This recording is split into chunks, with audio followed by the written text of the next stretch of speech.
541페이지 계약 해제와 해지를 확인합니다. 그럼 먼저 시각적으로 한번 확인해 볼게요. 한 장, 두 장, 세 장, 네 장, 다섯, 여섯, 일곱, 여덟, 아홉. 559페이지를 보십시오. 그 앞에까지가 해제에 관련된 내용이에요. 근데 559페이지 해지를 보면 채 한 장이 겨우 안 되잖아요.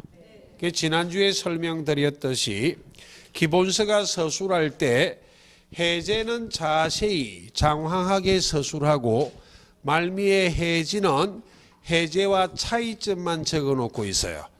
이렇게 서술한 이유가 해제와 해지는 기본 이론이 똑같아요. 다만 차이점이 조금 있을 뿐입니다. 그래서 오늘 배우는 해제의 논리는 해지에 그대로 적용되는 겁니다. 다만 해지는 해제와 몇 가지 차이점 그것만 기억하고 나머지는 해제와 똑같다 하는 마인드를 먼저 가지란 말씀입니다. 시험에 그래서 대부분은 해제로 물어봐요. 기출에도 해제로 물어보는데 간혹 모의고사가 해제와 해지의 기본 논리가 거의 같다는 걸 아느냐라는 걸 물어보는 취지로 우리가 오늘 배우는 내용을 다음은 해지에 관한 설명이다. 옳은 것은 틀린 것은 이렇게 서술하여 물어보는 경우가 있어요. 모의고사가.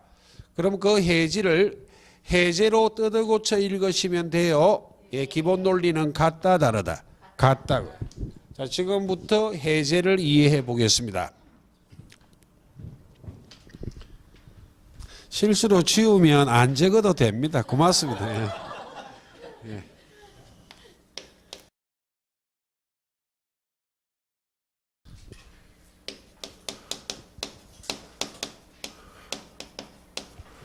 자, 계약의 해제를 이해하기 위해서 이렇게 이해를 하면 돼요. 첫 번째 이해할 것이 해제권 발생이에요.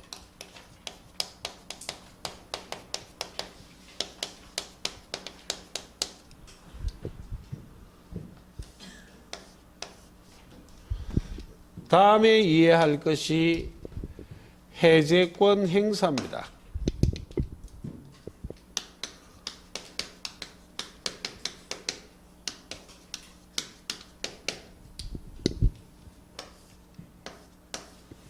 그리고 다음에 이해할 것이 해제의 효과예요.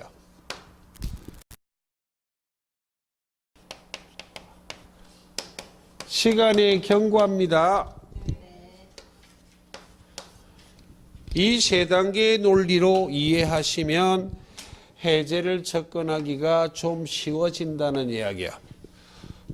먼저 해제권 발생에서는 논점이 해제권이란 권리가 발생하기 위해서 최고를 해야 될 것인가?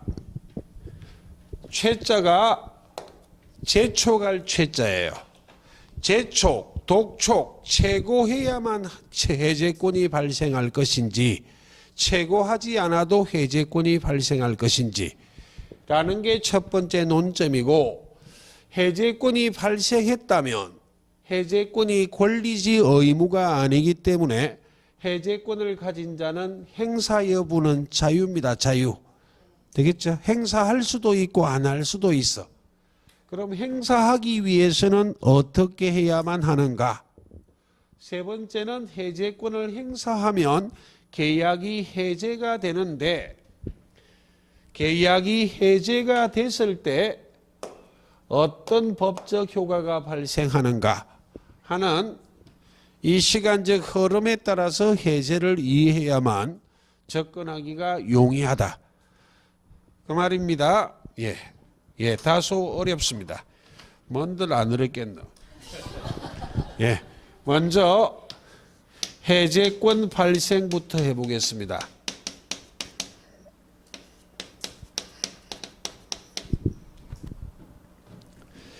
해제권 발생에서 논점은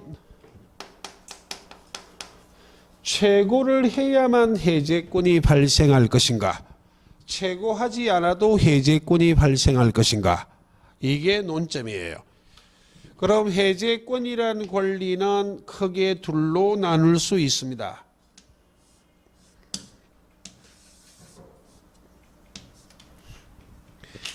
약정 해제권과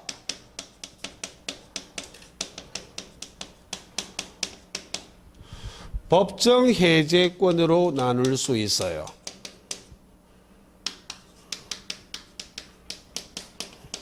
그럼 먼저 이해하시기를, 약정이란 말은 계약의 다른 표현입니다. 계약, 약정, 합의 같은 말이에요. 그럼 계약으로 해제권을 발생시킬 수도 있다. 이 대표적인 예가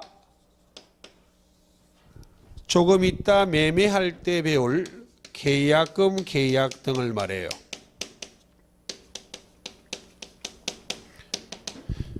계약금, 계약도 약정 해제권의 일종입니다. 그럼 지워질 것이기 때문에 11, 12 기초 강의할 때 조금 했기 때문에 연상해 보자고. 매매 계약 등을 할 때 계약금을 지급하였다. 그 말이 상대방은 계약금을 받았다는 말이에요. 계약금을 수수 주고받은 것은 당사자 간의 약정으로 합의하여 무엇을 유보한 것이다. 해제권을 유보한 거라고. 되겠습니까? 예. 계약금 계약이 약정 해제권의 하나의 예다. 그럼 법정 해제권은, 법정이라 말이 법법자 정할 정자, 법률 규정의 약자입니다. 법률 규정에 해제권을 규정하고 있는 것은 법정 해제권이다. 그럼 하나는 계약이고 하나는 법률 규정이기 때문에 좌우는 똑같다, 다르다. 다르다고. 다르다는 마인드를 가지고, 그럼 법정 해제권이 왜 발생하는가? 법정 해제권의 발생 원인은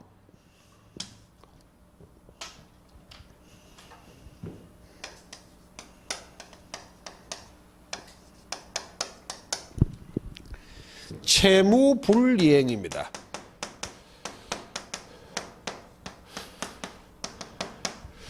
계약의 일방 당사자가 채무를 이행하지 않았기 때문에 법률 규정에 따라 무엇이 발생하는 것이다.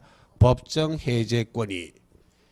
그때 법정 해제권 발생 원인으로 채무 불이행을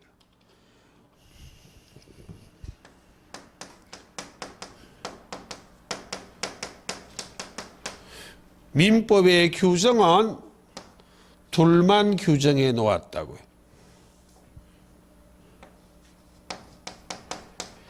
이 말의 의미는 법정 해제권 발생 원인으로 채무 불이행은 두 개만 있는 게 아니에요. 여러 개가 있는데 민법에는 몇 개를 규정해 놓고 있어? 두 개를. 그 말입니다. 그 두 개가 이행지체와 이행불능이 있어요.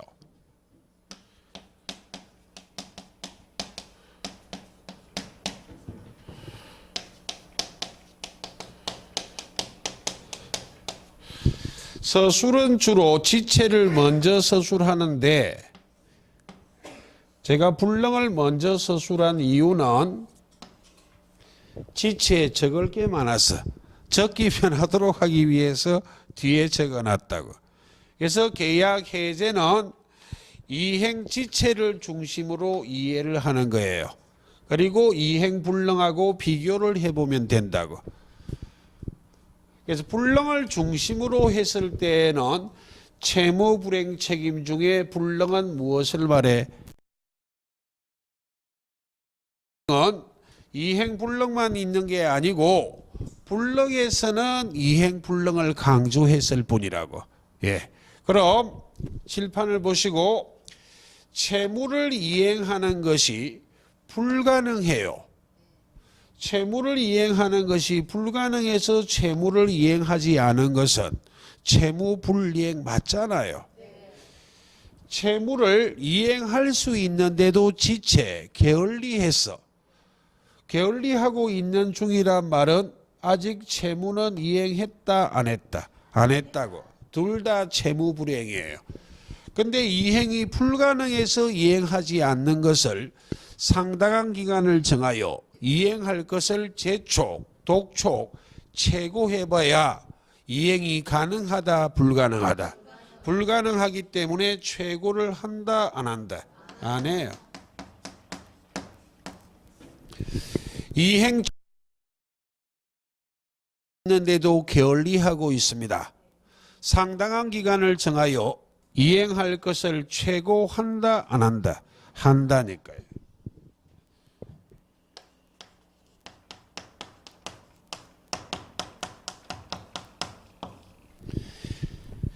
자, 예외가 있어요.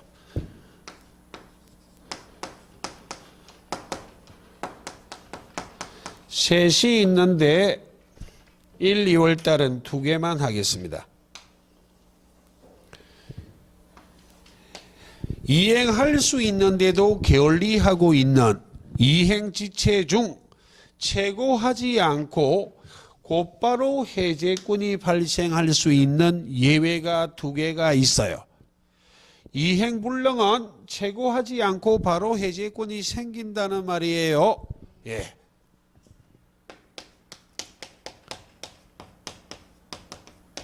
미리 이행하지 않을 것을 명백히 표시했어요. 이행지체 중에 채무를 부담하는 자가 미리 이행하지 않을 것을 명백히 표시했는데 그 자를 상대로 상당한 기간을 정하여 이행할 것을 최고하다가는 욕먹습니다. 이렇게 말해요. 저급하게 이야기하면. 이게 미쳤나? 내가 이행 안 한다고 명백히 이야기했잖아. 더 저소가히 말하면 귓구멍에 뭘 했다 이런다니까. 최고한다 안 한다? 안 한다고.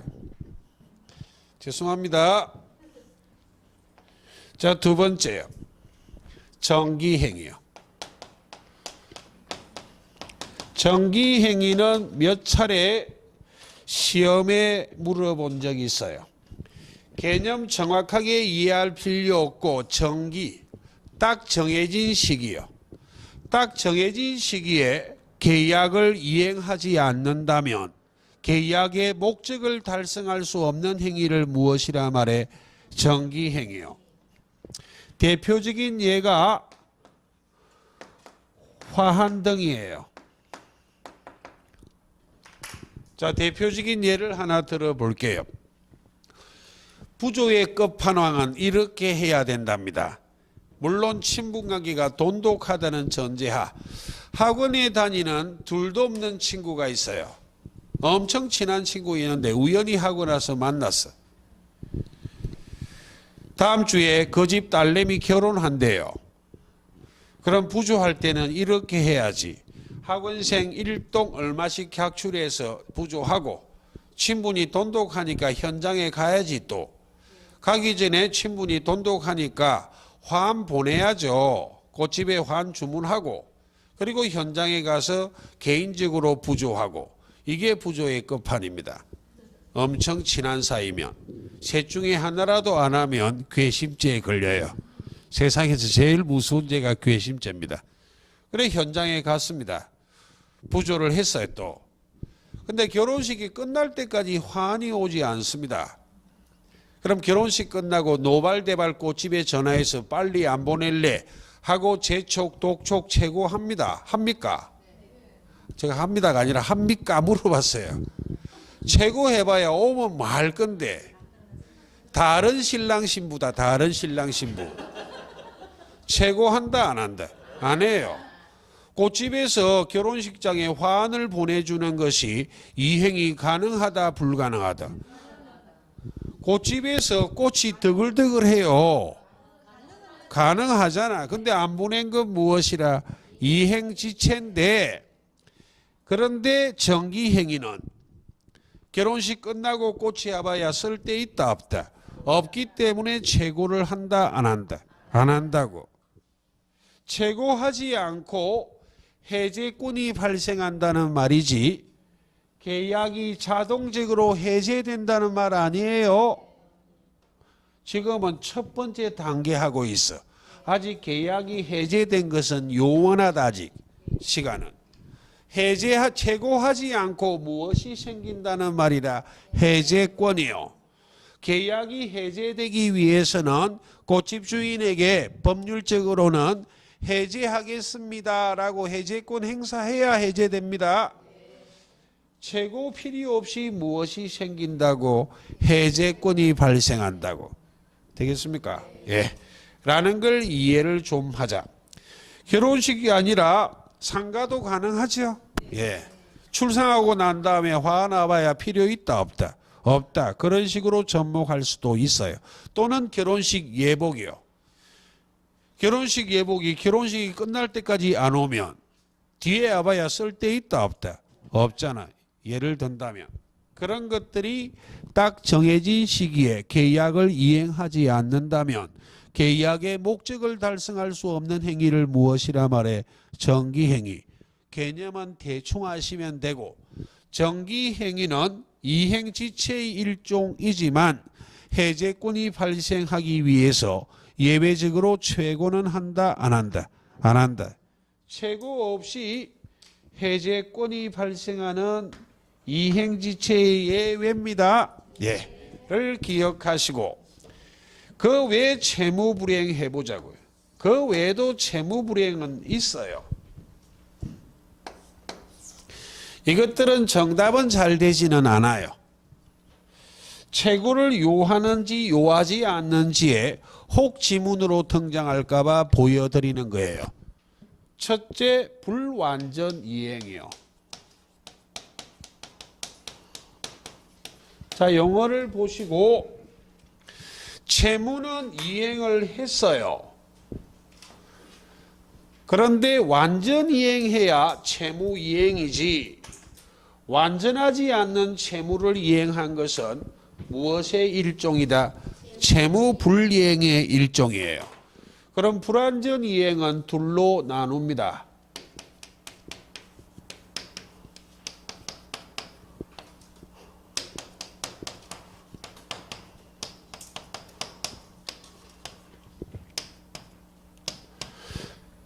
추완이란 말이 추에 보완한다는 의미. 추에 보완하여 완전 이행이 가능한 것은 완전 이행하라고 채고합니다. 추완이 불가능한 것은 추에 보완하여 완전 이행이 불가능하다면 완전 이행할 것을 채고한다 안 한다? 안 한다고.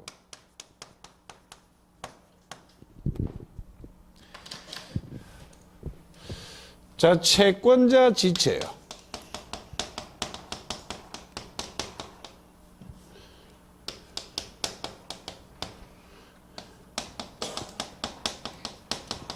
달리 수령지체라고 말해요. 자, 용어 하나 볼게. 채권자가 받는 것을 게을리하고 있다고. 채무자가 채무를 이행하는 것을 게을리하는 것은 무엇이고? 채무불이행.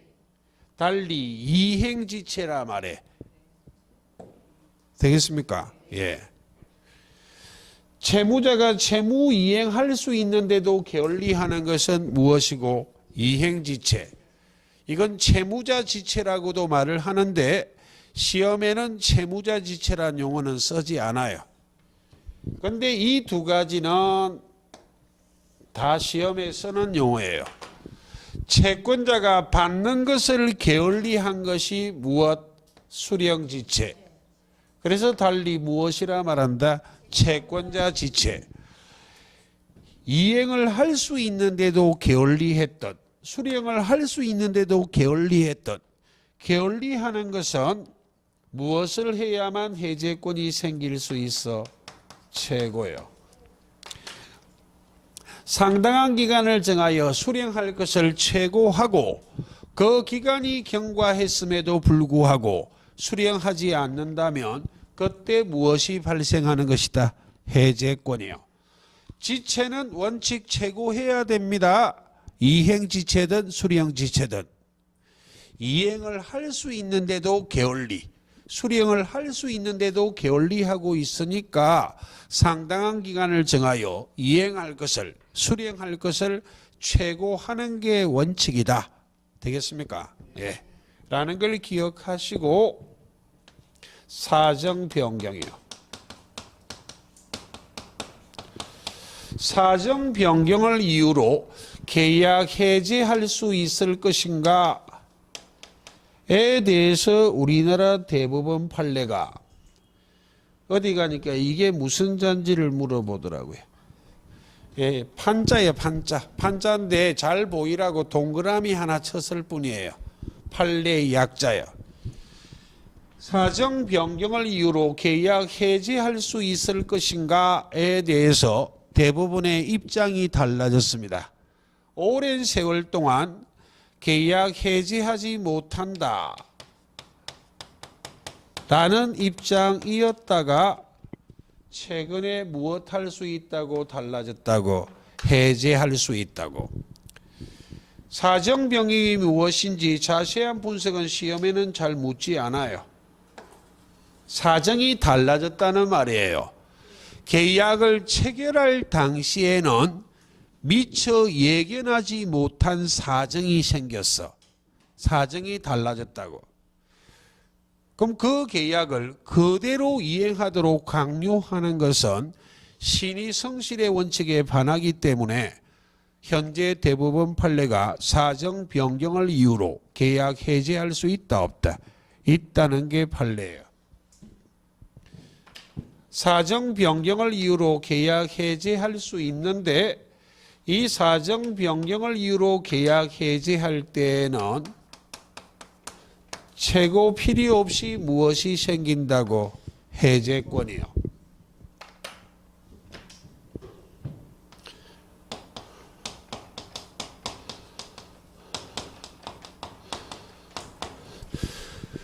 부수적 채무의 불이행이요. 부수적 채무의 불이행은 원칙 계약 해지하지 못합니다.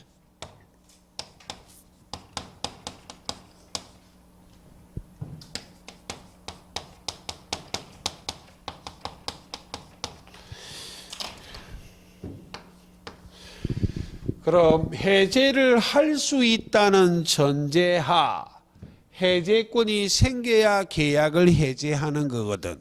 그때 해제권이 생기기 위해서 최고가 필요한지 안 한지 최고 OX는 전부 해제할 수 있다는 전제하의 논리예요. 해제를 하지 못하는 것은 최고를 논할 실익이 있다 없다? 없잖아요. 이건 해제 자체를 못한다고. 해제권 발생을 논할 수가 없기 때문에 최고는 언급하지 않아요. 그럼 여기서 강조하는 것은 채무 불이행을 원인으로 한 계약 해제할 때는 원칙 이 채무는 주된 채무를 이행하지 않은 걸 말해요. 부수적 채무를 이행하지 않는다고 원칙 계약 해제는 한다 못한다? 못해요. 다만 계약 해제할 수는 없지만 부수적 채무를 이행하지 않아 손해가 생겼다면 무엇은 청구할 수 있다고? 손해배상 청구는 할 수 있어요. 근데 계약 해제는 한다 못한다? 못하기 때문에 여기는 최고는 논점이 아니다. 그럼 대표적인 예 하나 해볼게요. 3, 4월 달에 할 판례 중에 하나요. 양도소득세 판례예요. 자, 자, 수치는 너무 집착하지 마시고 제가 주로 과장된 표현을 많이 씁니다. 예. 제가 시가 10억짜리 토지를 갖고 있어요. 근데 당장 돈이 필요해. 건매하고 싶어. 7, 8억에 내도 안 팔려요. 할 수 없이 절반 가격에 5억에 내놨다고. 드디어 매매 계약이 성사가 됐습니다.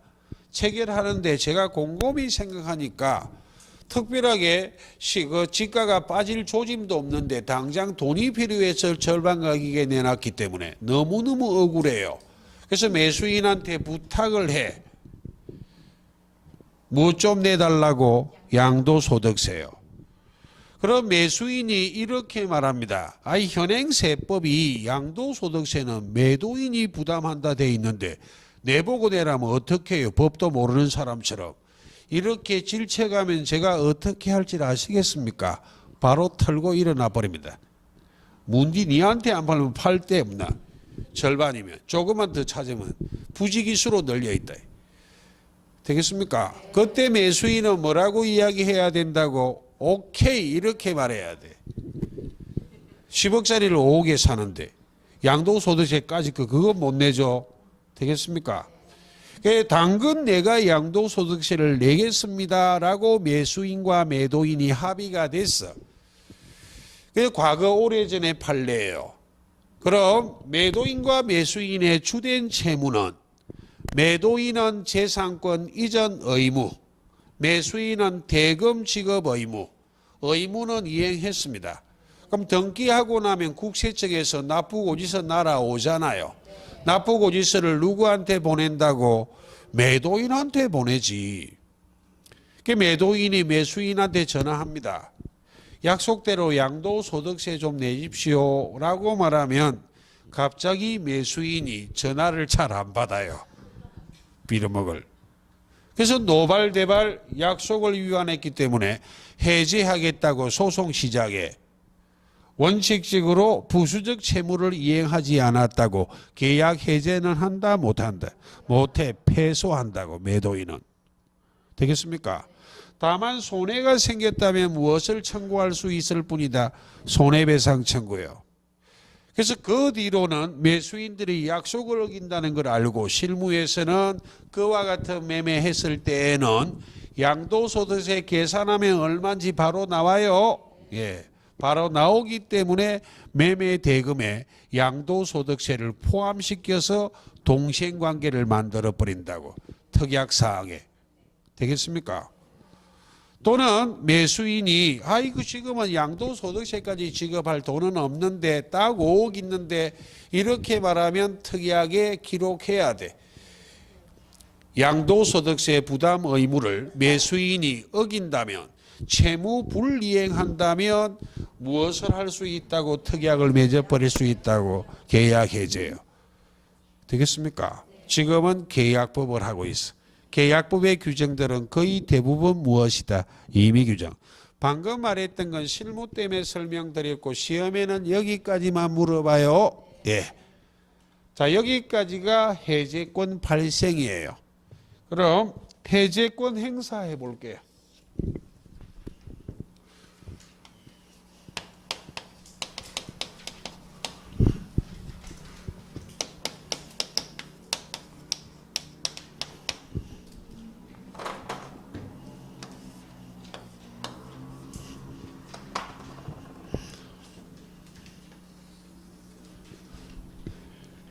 동철이는 상추 먹고 취하면 헤헤 웃는데 해입니다. 상대방이 있는 단독행위예요.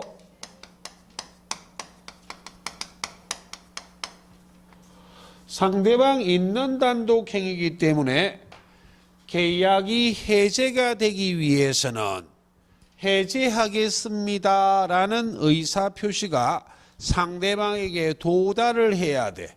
상대방 있는 단독행위. 상대방 있는 단독행위는 전부는 아니지만 거의 대부분이 무엇이다? 형성권이에요. 해제권을 가진 자의 일방적 의사표시만으로 계약이 해제되지 상대방의 동의 승낙은 필요 있다? 없다? 없어요. 그건 한번 보신 것이고 시험에 중요한 것은 불가분성이에요. 해제권 행사의 불가분성입니다.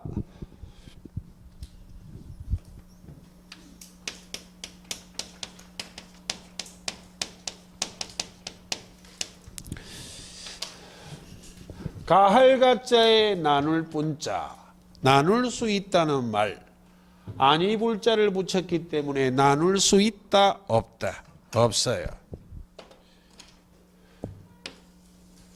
행사의 불가분성을 이해하면 3, 4월 달에 추가하여 소멸의 불가분성을 할 것인데 논리가 똑같다는 걸 이해할 수 있어요.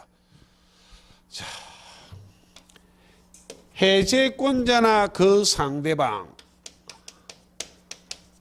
쌍방 또는 일방이 수인인 경우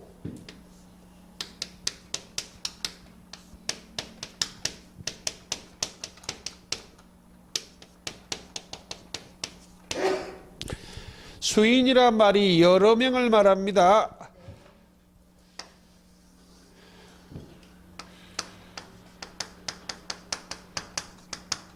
어떻게 해제권을 행사할 것인가? 하나의 예를 들어볼게요. 갑을병이 공유하는 토지를 정과 매매하였다고. 매매계약이요. 그럼 갑을병이 매도인, 반대일 수도 있어요. 정이 매수인. 그럼 당사자 일방이 채무를 이행하지 않을 수 있어요. 그럼 매도인이 채무를 이행하지 않는다면 매수인에게 무엇이 발생할 수 있다고? 해제권이요. 반대로 매수인이 채무 불이행하면 해제권은 누구에게 발생할 수 있어? 매도인에게. 그럼 해제권자가 여러 명이라면 어떻게 해제권을 행사해야만 할 것인가? 전원으로부터요.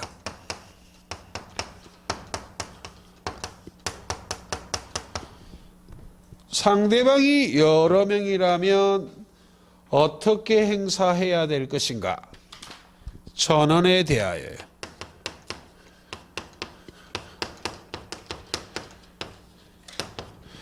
해제권자 그리고 상대방, 쌍방 또는 일방이 수인이라면 해제권을 행사할 때는 나누지 못하기 때문에 전원으로부터 또는 전원에 대하여 행사하여야 한다. 이게 민법 규정이에요. 그런데 동시에 행사할 필요는 있을까요? 동시에 행사하는 게 얼마나 어렵다고. 가령 해제권자가 수인일 때 동시에 한번 행사해 보자고. 갑을병이 동시에 정을 아니네. 반대로 적었네.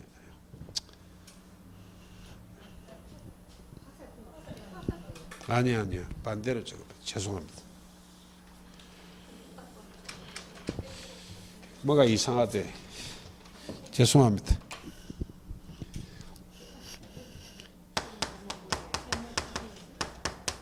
왜냐하면 반대로 해도 되는데 법 조문이 이 순서로 돼 있어 나중에 헷갈릴까 싶어서. 쪽팔린데.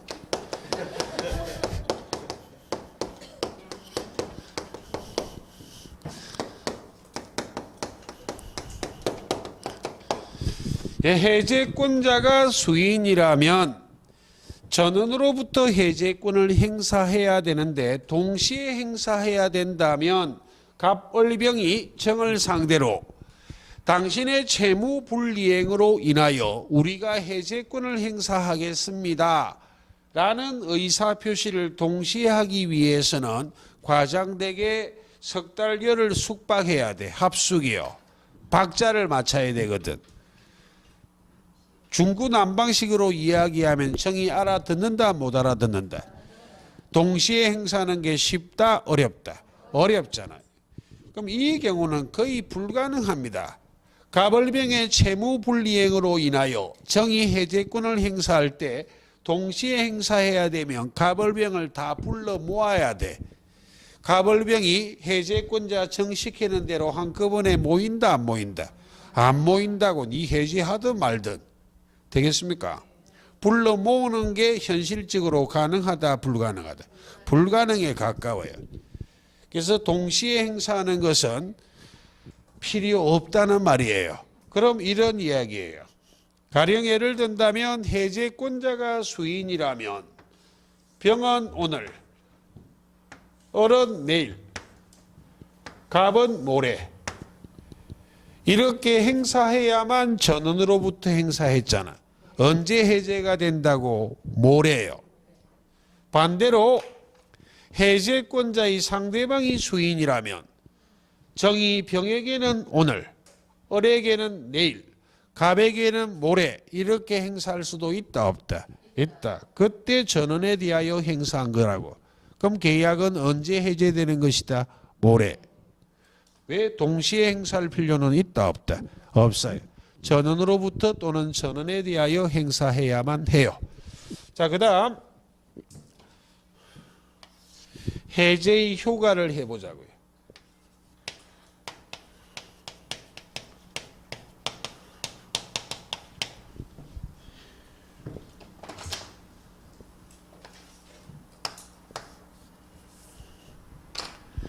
자, 하나의 예를 들어 보겠습니다.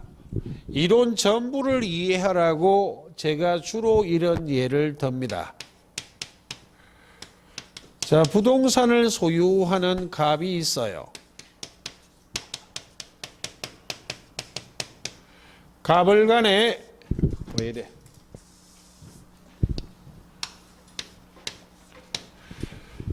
이 부동산을 사고 파는 매매 계약하고 있습니다.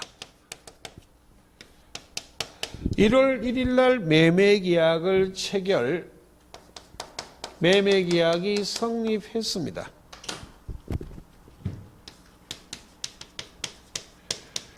갑이 매도인, 을이 매수인이요. 근데 이렇게 매매했다고 예를 들어 볼게요. 계약을 체결할 때 계약금 10% 지불하고 차후 중도금을 지급한가 동시에 소유권 이전 등기해 주기로 하고 차후 잔금을 지급하기로 매매하였다. 다소 이례적이지만 이렇게 매매할 수도 있습니다. 계약 자유의 원칙이에요. 왜 이렇게 매매하는가 하면 실무에서 매도인은 이 부동산을 매수인 을에게 꼭 팔고 싶고 매수인도 매도인 갑에게 이 부동산을 꼭 사고 싶어. 그런데 매수인이 매매 대금이 부족하대요. 그럼 당사자 간에 합의하여 중도금을 지급하면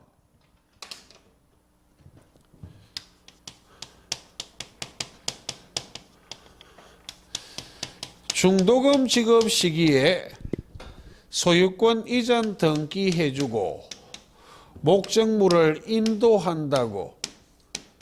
그래서 이 매수인이 이 부동산의 소유권을 취득한 다음 금융기관에 이 부동산을 담보로 제공하고 대출을 받아 잔금을 지급하기로 약속할 수도 있다 없다?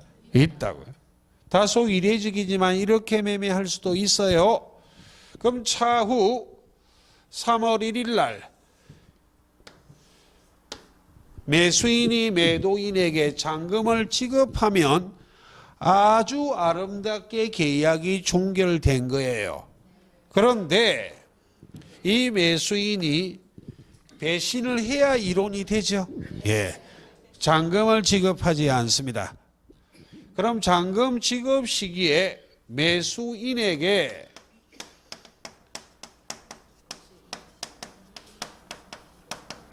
동시이행 항변권이 존재한다면 잔금을 지급하지 않아도 채무 불이행이 아니다. 이행지체가 아니다. 동시행 항변권이 존재하고 있다면. 그런데 3월 1일 잔금 지급 기일에 매수인이 잔금을 지급함에 있어 매도인에게 동시에 이행하자고 항변할 게 있다 없다. 매도인은 자기 채무를 모두 이행했다 안 했다. 했잖아요. 등기도 넘겨주고 목적물까지 인도해서 더 이상 매도인이 채무를 이행할 게 있다 없다. 없어. 그럼 3월 1일 현재 이 사례는 매수인에게 동시행 항변권이 있다 없다. 없잖아요. 동시행 항변권이 존재만 한다면 채무를 이행하지 않아도 채무 불이행이 아닐 것이나 이 사례는 매수인에게 동시행 항변권이 없기 때문에 3월 1일 잔금을 지급하지 않는 것은 채무 불이행입니다. 달리 말하면 대금은 불능이 없기 때문에 채무 불이행 중 무엇이라고? 이행지체라고. 이행지체요. 할 수 있는데도 게을리하고 있다고 본다고. 이때 1, 2, 3을 한꺼번에 설명드려요. 매도인이 이 매매계약을 해지하기 위해서는 이렇게 해야 된다고. 원칙이야. 첫째, 상당한 기간을 정하여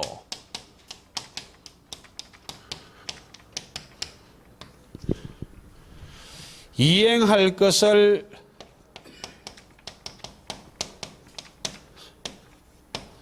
최고하고, 여기에 이행은 잔금 지급을 말해요. 잔금 지급할 것을 최고하고, 이 상당한 기간, 이 기간이 경과했음에도 불구하고 잔금을 지급하지 않는다면, 즉 채무를 이행하지 않는다면 이 매도인에게는 무엇이 발생해? 해제권이 발생하는 거예요.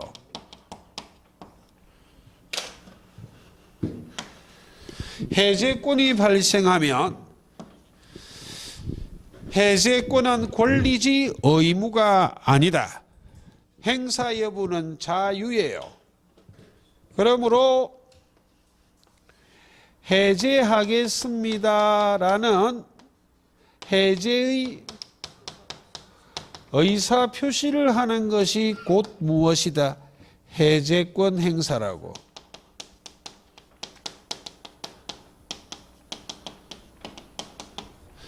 이렇게 해제권을 행사하면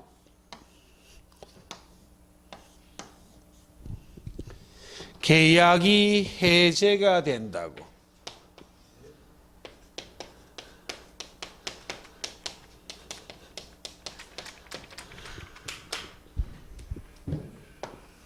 되겠습니까? 이렇게 해제가 되면 어떤 효과가 발생하는가?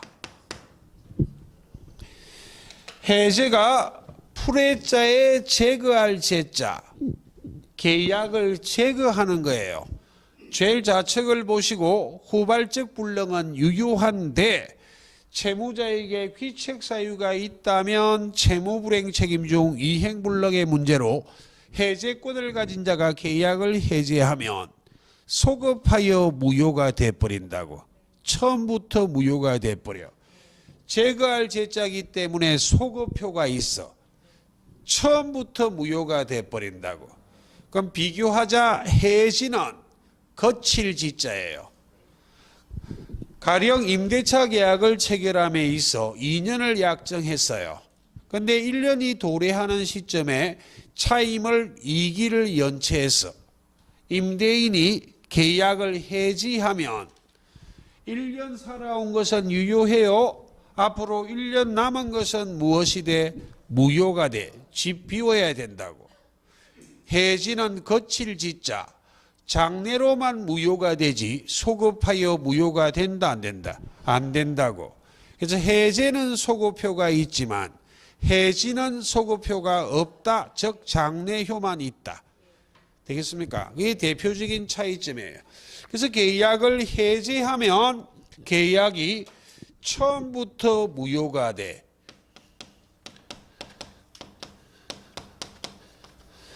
그럼 무효가 됐다면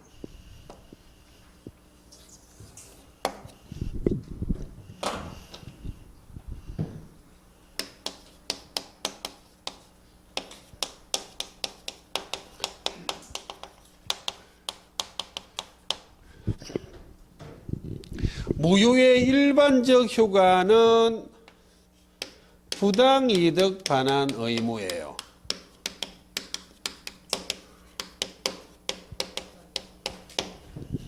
부당이득 반환 의무야.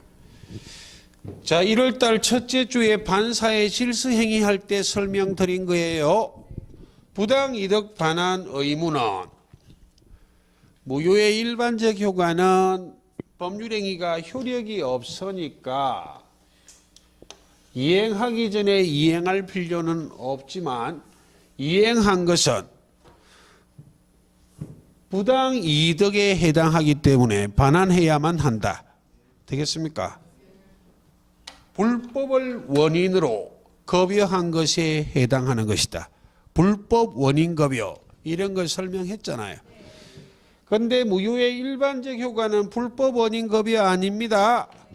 반사의 실수행위로 무효가 된 경우 이행한 것이 불법 원인 급여에 해당하기 때문에 부당이득 반환 청구하지 못한다. 그건 반사의 실수행위의 무효인 경우의 효과. 무효의 일반적 효과는 부당이득 반환 의무입니다. 부당이득 반환 청구할 수 있어. 이행한 것이 불법 원인 급여에 해당을 하지 않기 때문에. 다음 주 되면 알아들어요.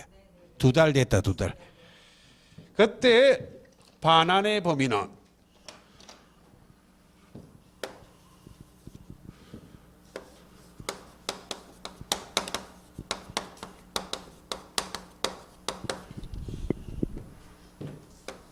반환의 범위의 원칙이에요.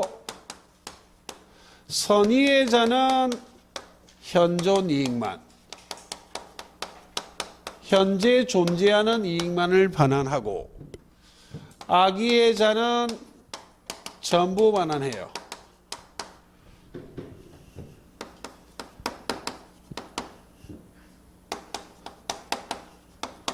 선악에 따라 반환의 범위가 같다 다르다? 달라요. 그런데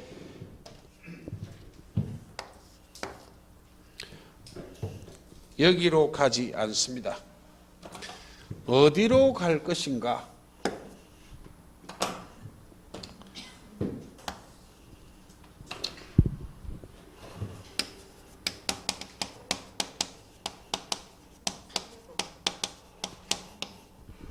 원상 회복 의무를 부담해요. 원상 회복 의무가 부당이득 반환 의무하고 차이점이 무엇인지를 보라 이 말입니다. 원상 회복 의무는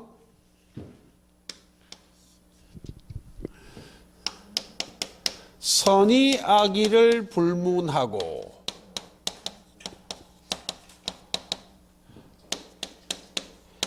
이익의 현존 여부를 불문하고 어떻게 반환한다고? 전부 반환해요.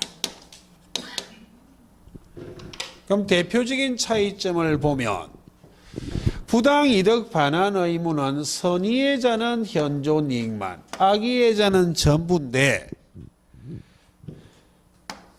선의예자도 어떻게 반환해야만 해? 전부요. 악인은 반환 범위 같고, 그러니까 부당이득 반환 의무하고 원상 회복 의무는 반환의 범위가 같다 다르다.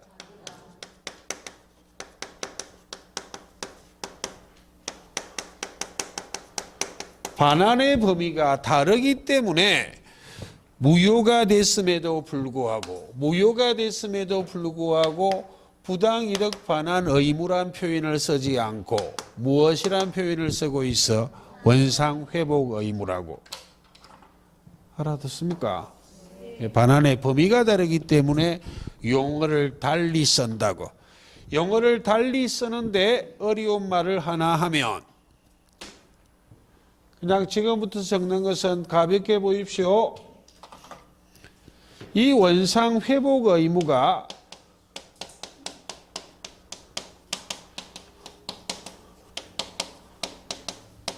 부당이득 반환 의무의 특칙이라 말해. 반환의 범위가 다르기 때문에 무엇이라 말한다고? 특칙이야. 이 특칙이라 말이 달리 말하면 이렇게도 표현해요. 원상 회복 의무는 무엇의 일종이다? 부당이득 반환 의무의 일종인데 반환의 범위가 다르기 때문에 용어를 무엇이라 쓰고 있다고? 원상 회복 의무라고. 아이고 어려워라. 이런 표현들은 빠르면 3, 4월, 늦으면 5, 6월 달에 이해하면 돼요. 판례들을 배우면 이런 표현들이 온다. 그럼 나중에 하고 일단 반환의 범위가 다르다는 건 이해할 수 있죠. 무효의 일반적 효과인 부당이득 반환 의무는 그 반환 범위가 원칙, 선의예자는 현존 이익만을 반환하고 악의예자는 전부 반환하는 것을 말한다. 근데 원상 회복 의무는 선의예자도 어떻게 반환해야 되기 때문에 전부요. 선악 불문하고 전부 반환하기 때문에 반환의 범위가 다르기 때문에 무효가 됐음에도 불구하고 부당이득 반환 의무란 표현을 쓰지 않고 무엇이란 표현을 쓰고 있다? 원상 회복 의무요. 그리고 다음 주에 할 거예요. 무효의 일반적 효과인 부당이득 반환 의무에 반환 범위에 특칙이 있어. 예외가 있다고. 제한 능력자요. 그 예외는 다음 주에 할 거예요. 예. 그래서 부당이득 반환 의무와 원상 회복 의무를 구별하라는 이야기예요. 그럼 원점으로 가보자고요. 해제권 발생에서 말하는 것이 이걸 말한다. 이걸.